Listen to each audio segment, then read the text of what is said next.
Hello everyone, আজ বানিয়েছি ডাঁটা দিয়ে মাছের একটা খুবই টেস্টি আর খুবই সহজভাবে একটা ইউনিক রেসিপি। এই আলু দিয়ে মাছ ডাঁটার ঝোলটা খেতে যে এত টেস্টি লাগে, আপনারা যে কোনো মাছ দিয়ে এটা তৈরি করতে পারবেন। আশা করছি প্রত্যেক দিনের ভিডিওর মতো আপনাদের এই ভিডিওটাও ভালো লাগবে। ভালো লাগলে অবশ্যই লাইক কমেন্ট শেয়ার করতে একদম ভুলবেন না। সবার প্রথমে দেখুন এখানে রুই মাছ নিয়েছি। আপনারা যে কোনো কাতলা মাছ বা যে কোনো মাছ দিয়ে এটা তৈরি করতে পারবেন। রুই মাছটাকে আমি ধুয়ে প্রথমেই বেছে পরিষ্কার করে নিয়েছি। এবার আমি এটা ম্যারিনেট করব। ম্যারিনেট করার জন্য দিয়ে দেবো 1 চামচ মতো নুন, আর সাথে দেবো 1/2 চামচ মতো হলুদের গুঁড়ো। আর এরই সাথে দেবো সামান্য পরিমাণে সরিষার তেল। সরিষার তেলটা দিলে এই হলুদ আর নুনের মধ্যে সুন্দরভাবে কিন্তু মাখিয়ে যাবে মাছটা। তাই এটা দিয়ে একটু ম্যারিনেট করবেন, দেখবেন খুব ভালো হয়। আর মাছটা ভাজার পরে খুব সুন্দর একটা মুচমুচে ভাবও চলে আসে।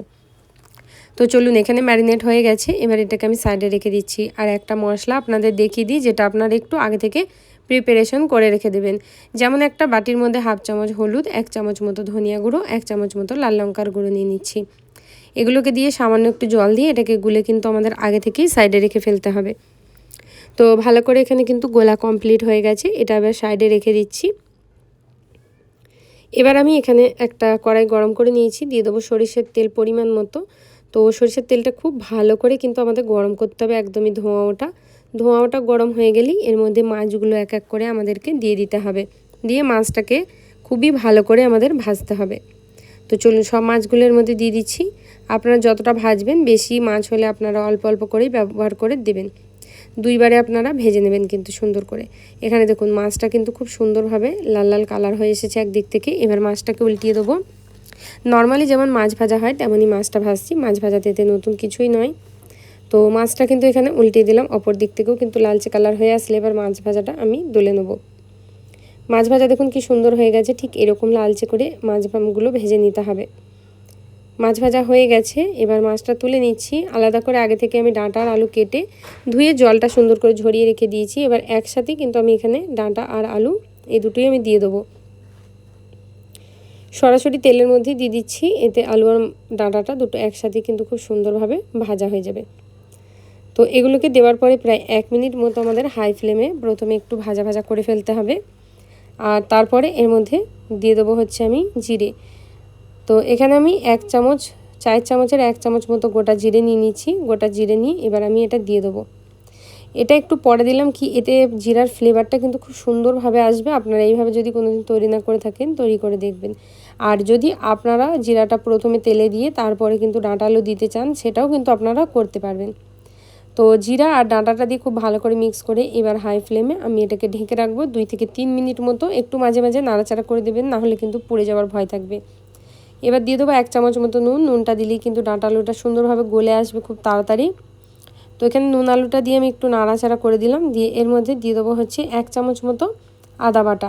আগে থেকে কিন্তু আদা বেটে রেখেছি। আপনারা যদি রেসিপিটায় গুঁড়ো লঙ্কা ব্যবহার না করতে চান, তাহলে আদার সাথে কিন্তু কিছুটা কাঁচা লঙ্কা আপনারা বেটে এখানে ব্যবহার করতে পারেন। আদাটা দিয়ে এবার তেলের মধ্যে সরাসরি ভেজে নেবো। এতে যে আদার যে কাঁচা গন্ধটা থাকে সেটা কিন্তু আসবে না। আপনারা অবশ্যই দেখবেন এইভাবে তৈরি করে, খুবই ভালো লাগে।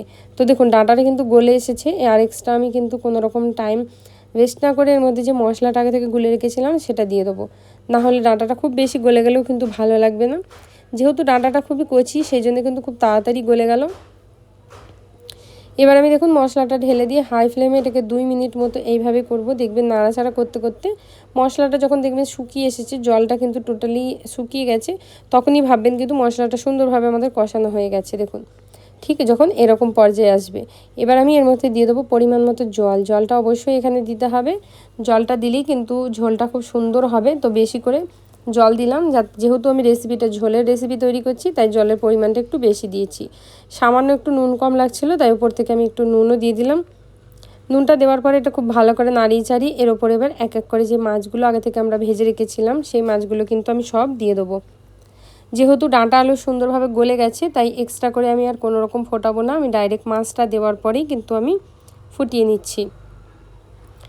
দেখুন এটা কিন্তু খুব ভালো করে মাছগুলো দিয়ে দিচ্ছি। দিয়ে কিন্তু এবার আমি এটাকে ঢেকে রেখে দেবো। ঢেকে প্রায় 5 মিনিট লো ফ্লেমে রেখে দিলেই কিন্তু আমাদের মাছের ঝোল একদম রেডি। কি সুন্দর একটা ডাঁটার সুগন্ধ বেরোচ্ছে। আপনারা মাছ দিয়ে ডাঁটা দিয়ে এইভাবে ঝটপট একটা রান্না তৈরি করে নিতে পারেন যে কোনো সময়। আপনাদের রেসিপিটা ভালো লাগলে অবশ্যই লাইক করে দেবেন, সাথে আমার চ্যানেলটা অবশ্যই বন্ধুরা সাবস্ক্রাইব করবেন। ছোট্ট চ্যানেলটা আপনারা অবশ্যই সাপোর্ট করবেন। ফেসবুক পেজ থেকে দেখলে পেজটা অবশ্যই আপনারা ফলো করে নেবেন এইভাবে নতুন নতুন আর সুন্দর সুন্দর রেসিপি পাওয়ার জন্য। পুরো ভিডিওটা দেখার জন্য আপনাদের অসংখ্য ধন্যবাদ। ভালো থাকবেন আর সুস্থ থাকবেন।